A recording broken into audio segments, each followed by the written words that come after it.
Watched last night. Warriors got by the Raptors, but this was the bad news on that play there.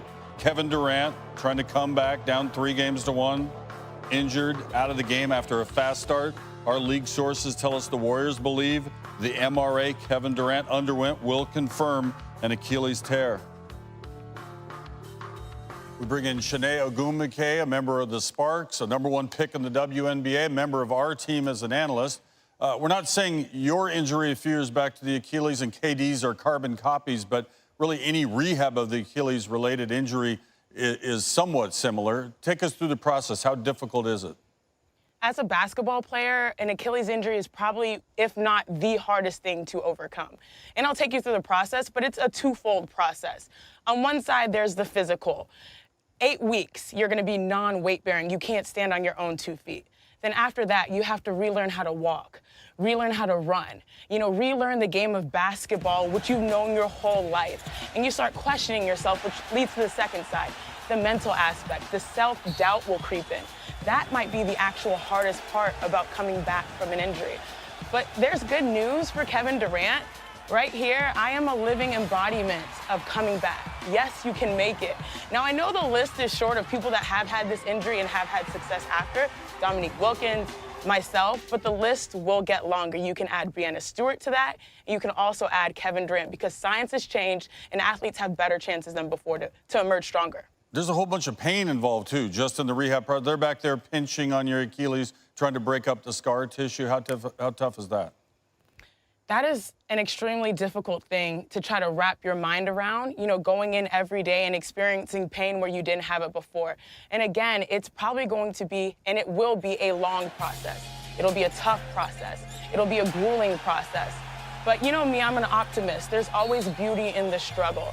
Now, a lot of people have talked to Kevin Durant and around Kevin Durant about his decisions, right? And we tend to judge him not necessarily just as a basketball player, but as a human being. But one thing I learned coming back from my own Achilles injury is that as a human being, you emerge stronger than ever before. And I think that might unleash the best version of Kevin Durant, the individual, both on and off the court. So it's not a death sentence for your career to have an Achilles injury, but you have to trust the process, be committed to the process, and you'd be surprised. You might turn the corner and emerge stronger than ever. I was going to ask what advice you've given. I think you just gave it. Thanks for joining us. Good luck in your game Friday in Phoenix.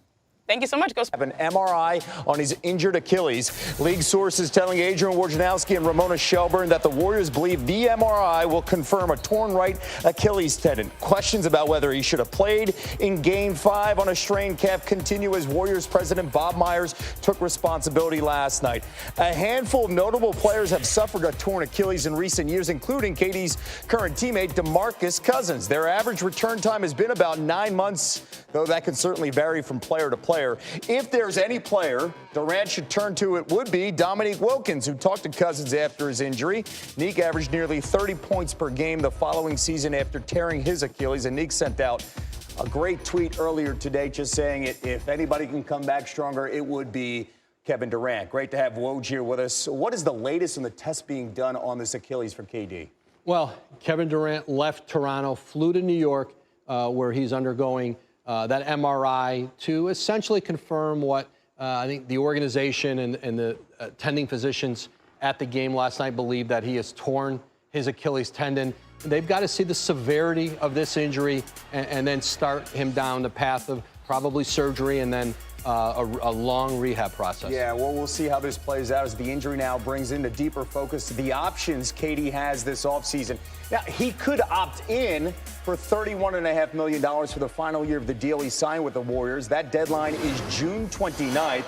The Warriors could give him $221 million over 5 years. He can get as much as $164 million over 4 years from another team if he becomes a free agent. And that Achilles injury is not insurable, meaning whoever signs him would not get any cap relief if he's out next year. Now, on Get Up this morning, our NBA insider Bobby Marks was asked if teams would consider giving KD the max after last night's devastating injury. Talked to 3 teams, and I didn't even get the question out, Greeny. I said, if Kevin Durant was if you had cap space, would you go out and sign Kevin Durant, knowing that he will likely be out maybe the whole year? And the resounding answer was yes. Wow. With what Bobby just said, when you look at the impact of this injury and the rest of free agency, as well as the trade market of Anthony Davis, what are you hearing?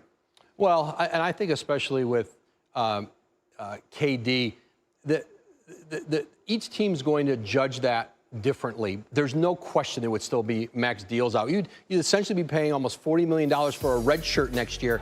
The player in free agency that I think this injury impacts the most is Kyrie Irving, because the thought had been and the conversation had been either Brooklyn or New York is a package deal. Both teams had two max salary slots to sign both of them. But will either the Knicks or the Nets want to take Kyrie Irving as a solo act? I think both organizations saw this ultimately as him bringing Durant or another big wing with him. I think it will be more dicey for Kyrie in free agency with KD essentially, being out next season and teams having to judge this differently. Did it change anything for the Pelicans now as we're 9 days away from the draft with Anthony Davis? They would like to get a deal done before, well before next Thursday's draft. New Orleans is engaged with several teams right now. The Lakers remain aggressive in here to try to get a deal done. Woj, thank you so much. Don't forget to catch Woj along with Jay Williams tonight, 8 p.m. on ESPN2 for our... So do you really want to take a timeout up 6 with the NBA title 3 minutes away, or do you want to step on the gas right then? Here's the pivotal moment you may recall. 6 or so to go, Raptors down by 2, Kawhi downtown, bang!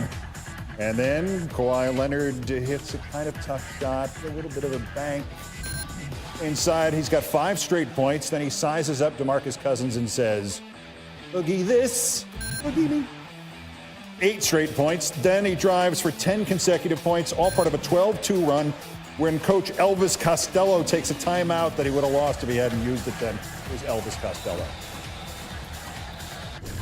We had 2 free ones that you lose under the 3-minute mark, and we just came across and just decided to give those guys a rest. Okay, Elvis Costello now calls himself Nick Nurse. Steph Curry and Klay Thompson were the ones who benefited from the rest. The 3 from him, and then the 1 from Thompson. Warriors 106-105. Some reaction. Nick Nurse is the reason the Raptors lost last night. And I have a lot of respect for Nick Nurse and the job that he's done. It's not an indictment against his coaching ability. It's just that last night, I found myself at the end of the game looking at him. With 3:05 left, decides to call a timeout and disrupts Kawhi Leonard and the offense. I had no problem with the timeout. Kawhi looked gassed. He looked gassed.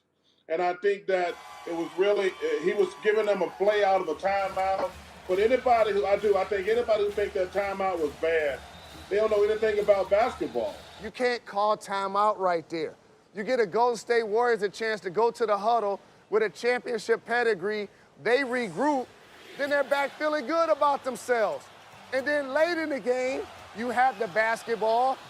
Kawhi's up top. That's when you need the timeout. So it's unanimous on In Search of Lost Time outs. We go back to Oracle. Game 6 Thursday night. Raptors try to take their first title. Take 2, or the Warriors can set up arguably the greatest comeback in finals history. Our coverage starts, well, it's already started. Officially, it starts with NBA Countdown at 8:30 Eastern, 5:30 Pacific on ABC and the ESPN app. And now the only person you have not heard from on this, someone with his own injury history anyway, Eldrick T. Woods. Last night began with the unknown surrounding Kevin Durant's availability for one game and then ended with the unknown surrounding KD's availability for the future. In between, we were amazed, then shocked, then disappointed, and then speechless. This was supposed to be the summer of KD. Now the aftermath features questions no one seemed to consider 24 hours ago. The last time we saw Kevin Durant walk off the court for the final time in a season without a championship, he watched the Warriors celebrate, and the fallout changed the landscape of the NBA. It was the summer of 2016, and weeks after ending his run in Oklahoma City, the Warriors recruited KD to help rebuild their dynasty. Whether they were the Hampton Five or the death lineup, Durant's commitment to Golden State was felt everywhere, especially on the biggest stage when he won 2 Finals MVPs in his first 2 seasons in Oakland. The back-to-back NBA Finals MVP, Kevin Durant. Yet, when some questioned his role in the offense in the first round of this postseason, KD didn't hold back on sending a message to everyone, including Clippers guard Patrick Beverley, with the series tied at 1. I'm Kevin Durant. You know who I am. Y'all know who I am. Durant responded by averaging 42 points in the next 4 games, including 50 in the series clincher. Then in round 2 against the Rockets, after averaging 45 minutes per game, this happened in Game 5. Kevin Durant laces one through. And he's hurt. He is holding on to his right Achilles. A calf strain brought up questions about a timetable on when Durant could return, while the Splash Brothers took over for the rest of the series and then swept the Blazers. It also brought up a sensitive topic with Durant's role in the dynasty. Most definitely. I mean, it's been that way since I got here. It's the Warriors and KD, you know what I'm saying? And I understand that.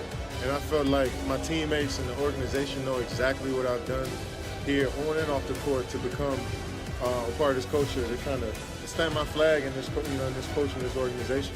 But after KD's Achilles injury on Monday night in Game 5 of the NBA Finals, no one can question his impact on the Warriors for the last 3 years. Now, with uncertainty surrounding his health, the question becomes which team will commit to Kevin Durant this summer, with a free agency decision looming that could once again change the landscape of the league. So when Kevin Durant went down last night, I thought of Dave Dravecky, and if that name doesn't mean anything to you, I'll explain it in a minute. But Michael Wilbon joins us now from Chicago. Who did you think of, and what did you think of at that moment? Wow, Dave Dravecky. I'm old enough, Keith. We're about the same age. So that's a really tight one and a good one. You know what? I don't know that I thought of anybody. I just thought this is sort of a doom scenario. And relatively speaking, because Kevin Durant is not going to stop playing. He's going to stop playing for about a year. But when he went back down like that, it was almost the same motion that the first injury produced. And so now you're like, okay, what does this mean? I went immediately to what it means. What does it mean for the Knicks and the Nets? You know, and maybe the Clippers and teams that were counting on having a real shot at Kevin Durant.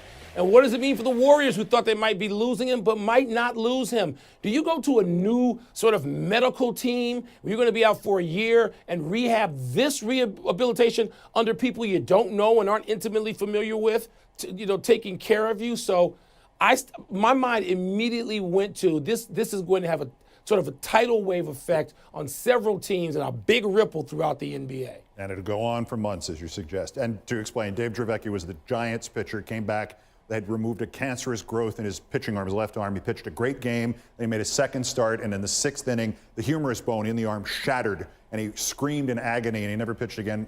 Lost the I was arm. At the great game start, Keith. I was at the good one. Didn't have to endure watching the second one. And one of the great people in baseball, too. All right, and anyway, back to this. Who is more worried going into Game 6, do you think? Golden State because he is gone, or Toronto because even though he is gone, they could not beat them last night? I think it's Golden State. Even though, Keith, I am not going to go and bet that the Warriors are going to lose 3 consecutive games, which would be, in this case, all 3 games in one playoff series. It's tough for me to see that, even though I've sat there and watched them lose, games 3 and 4. I think that the Warriors are still the team that, are facing elimination here.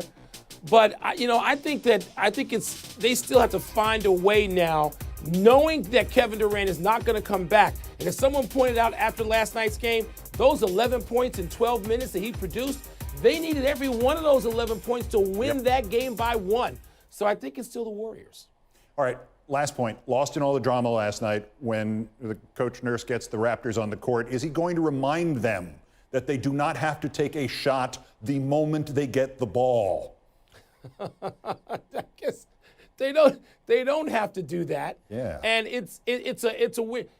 Keith, there was so many bizarre things that you could bring up as like secondary points that would be your primary point any other day, except the Kevin Durant injury obscured almost everything else, including the final score. But I mean, some of these shots, I mean, you look, when you're Toronto and you've got a lead, why do you wind up having 3-point heaves when you've got the lead and some momentum and an advantage at home? But there are a lot of things unexplained last night. That's just alone. Sorry, we will. Sorry to call that timeout in the middle of your answer. Oh, that's another topic. PTI's Michael Wilbon. As always, my pleasure, Michael. Thank you. Thanks, Keith.